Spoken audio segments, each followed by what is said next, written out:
ছাড়ো ছাড়ো বৌমা ছাড়ো। এই তোরা বাইরা বাইরা আমার বাড়ির থেকে। তখন জ্বালায় না আমার জীবনটা শেষ হয়ে গেছে। তখন দুইটা রং ঢং আমার আর সহ্য হয় না। কি মনে করছিস হ্যাঁ এই বুড়া বুড়ি দুইজন মিলা পুরা বাড়িতে রাজত্ব চালাবি আর আমি হেটা হইতে দিমু? কখনই না। বাইরা তোরা বাইরা। বৌমা তুমি এটা কি কইতেছো? আমরা এই বাড়ি ছেড়ে যাবো মানে আমরা কই যাবো? আরে এটা তো আমার স্বামীর বাড়ি, আমি আমার স্বামীর বিটা ছাইরা কোথাও যাব না। অধিকার?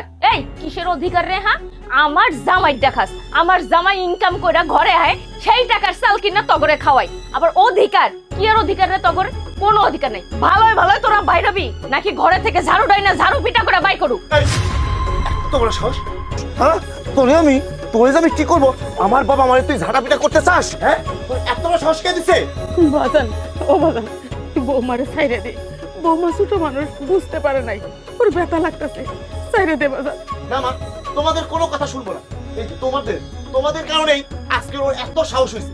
তোমরা স্পর্ধা দাও আর সেই স্পর্ধা পেয়ে পেয়ে ও এতটাই খারাপ হয়ে গিয়েছে যে আজকে তোমাদেরকে বাড়ি থেকে বের করে দিচ্ছে।